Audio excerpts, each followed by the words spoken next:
Gemini, welcome to your reading for December the 6th until the 12th.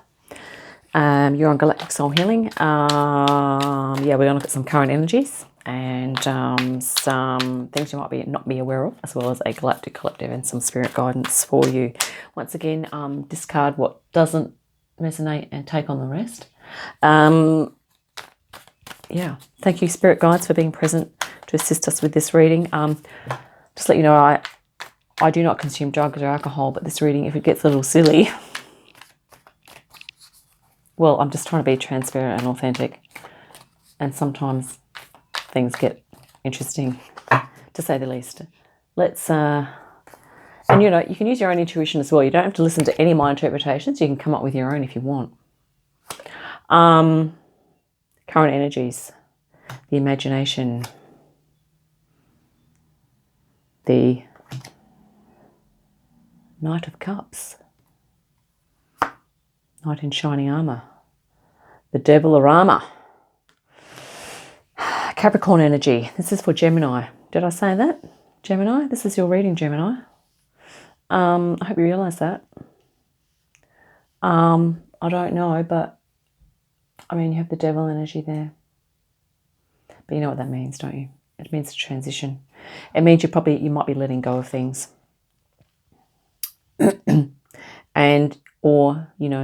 You might be actually honing in on what it is that you really want out of life, and you might also be working really hard on what you do want, taking the necessary steps. This is a Capricorn card, which is, they are the builders, the master builders.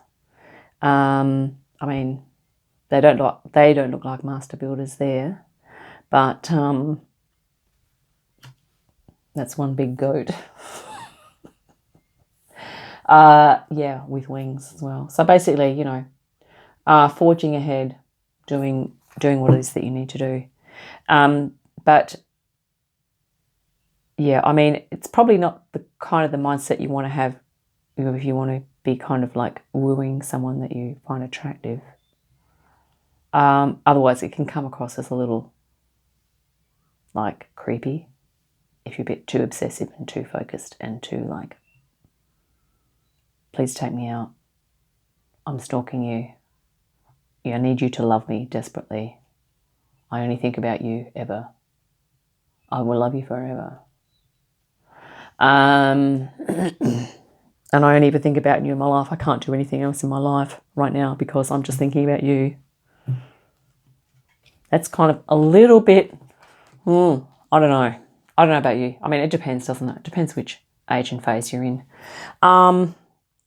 Because things can look very attractive to us, okay, but we do have to sort out what's illusion and what's real and what's true for us and what is kind of like a bit of a farce.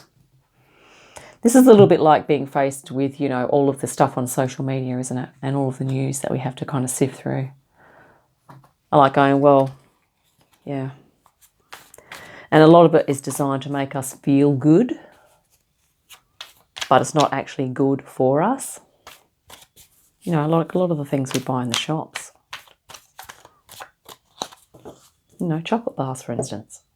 They taste freaking awesome.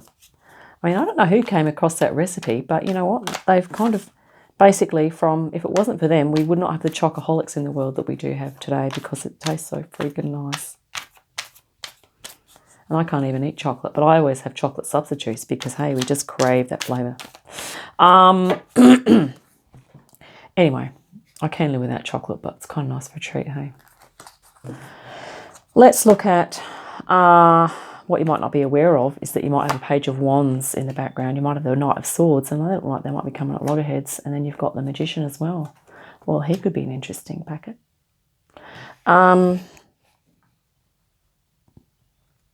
Here we have these two. So you might not be aware that, under the Devil, there is this. You might not be aware that if you're putting a lot of energy into something that's kind of a bit addictive and it might not be that good for you, or if you're working your butt off, it might be better to actually just kind of really hone in on something that you that's really true for you, that you're really passionate about. That's not really going to push you into addiction, but it's going to be, really good for you. And Yeah, I mean, these guys both have white horses. So they're both acting with, you know, truth and honesty and justice, and they only have good intentions, okay? One's moving quite slowly and prancing along. The other one's like, charge! So, you know, and they're kind of going in opposite directions, I think. Yeah, he's going right, he's going left. So, I mean, you might not be aware that sometimes in the present moment, when we act, when we do things, we are actually coming from a place of past actions that aren't necessarily the best thing to do. So just be aware of any tendencies that you have to be reactive in terms of maybe things that bring up triggers from your past that then influence how you behave presently. So it's saying you may not be aware that you are being triggered by the past. However, even if you are, you have the potential to manifest a new way of being. The Page of Wands is looking to the future. The Knight of Swords is kind of just looking, kind of being, his actions are a little bit dictated by the past, so he might be kind of a little bit more reactive. The Page of Wands is kind of like future thinking, and the Magician is kind of, he looks to be kind of in the present, because he's kind of just looking ahead. He's just got all the tools. He's going, as above, so below, and, you know, I'm an infinite being, and I'm in light, and, you know, like he's just going, yeah, okay, I'm open to learning new things, and I'm prepared to be present and to just be present for myself. So you may not be aware that you have that capacity, but you do have a choice. You don't have to be thinking about the future or thinking about the past. You can just be present. You know, it's amazing how many people, what percentage of time people spend ruminating about the past or having anxiety about the future. You might want to observe yourself one day and just go, well, just observe what you're thinking, about, and just keep a journal for a day or two and just go, well, yeah, actually, that time my lunch break, I was like mulling over my relationship that I had and how crap it went and how awful it was, and then I was thinking, oh, I want to meet this person, and now I can't even do it because of what happened, and I don't think it'll work out. And, you know, that's like a bit of Knight of Swords energy, isn't it? You're kind of like, in the past, you're going, okay, this happened in the past, therefore it's going to happen again. Not necessarily, folks.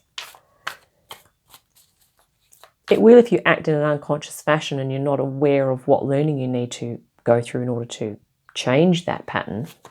That's what the Magician is here for. Because you know what? It's magic. You have magic. You're a magic being. And not only that, you know, you can move forward, which is what this guy's doing. He's moving into the future with a nice steady pace, with awareness and consideration, kindness, love for self and others. The Devil could just be, I mean, that's a bit of a warning.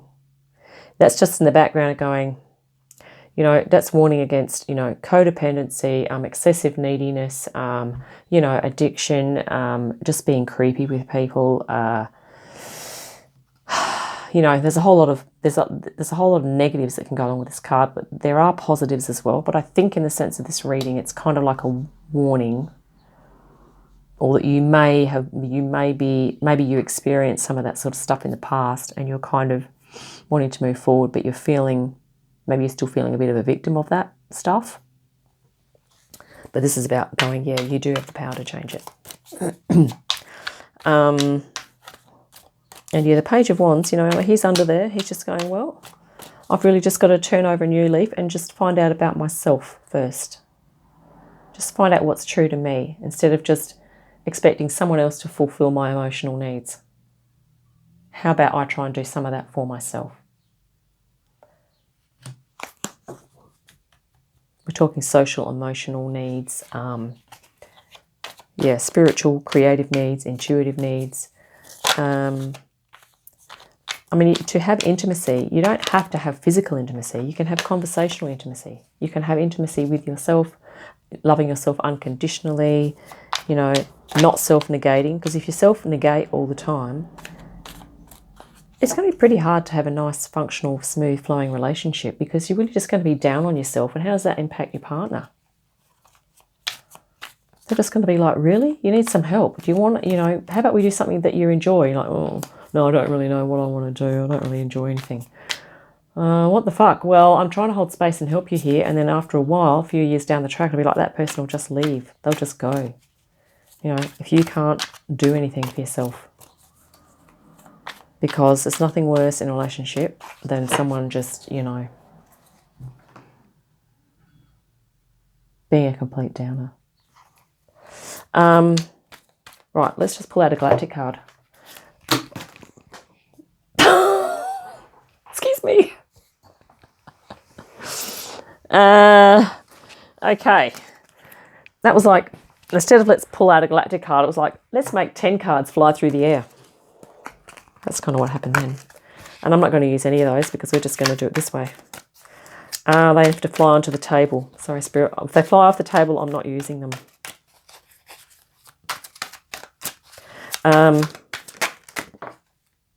Okay, so this one. Pioneering Spirit. Okay, and we have conservative attachments.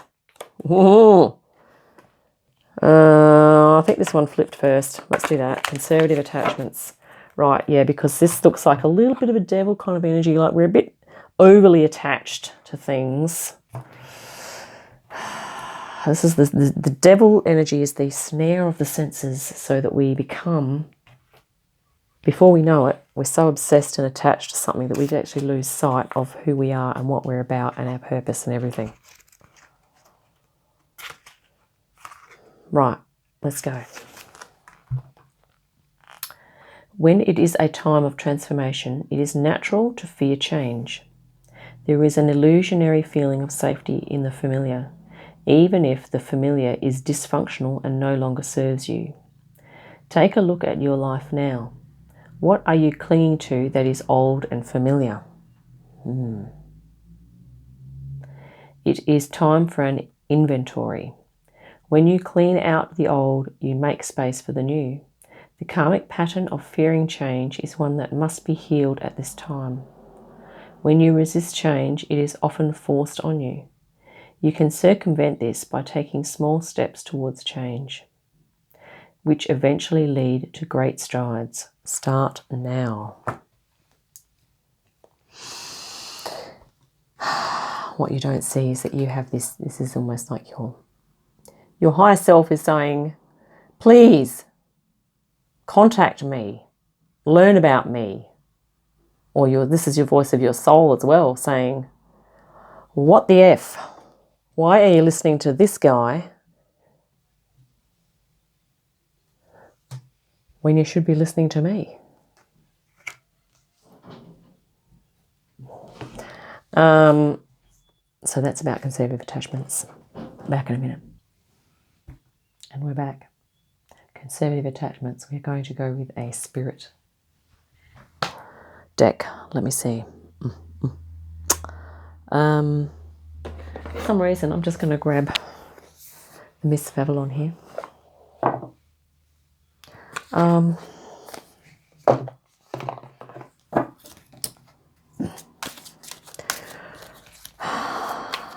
Right. Letting go of those attachments and sorting out what's true for you.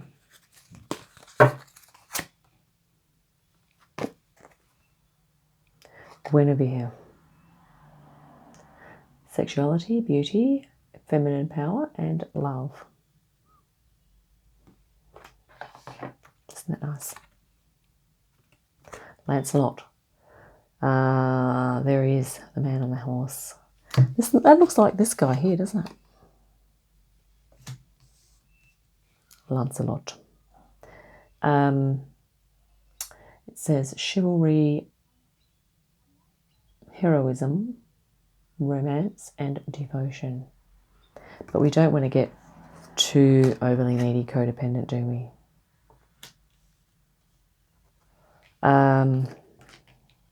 That's a bit strange that I pulled this deck, hey? Pulled this deck out. Arianod. Karma, fate, autonomy, and life direction. This is what the Page of Wands is considering, folks. He's looking at, what's his passion, what's his life direction, what's going to give him more meaning in his life. Not, I need someone else to fulfill me and to make me feel whole, even though I feel like crap on the inside. Don't go down that route. If you feel like crap on the inside, you need to work that out first. Please. Motherhood. This is E-green. Feminine power, beauty, and acceptance. So we have some nice, interesting female figures here. Feminine, divine feminine. And here we go, Nimue, magic. This is like the magician. The potential. Opportunity, self-esteem, confidence, and respect. That's what you need to cultivate for yourself, so that you can then make some good choices. Awesome. Thank you, Gemini, for tuning in. That's all I have for you today, and I will see you next time. Bye for now.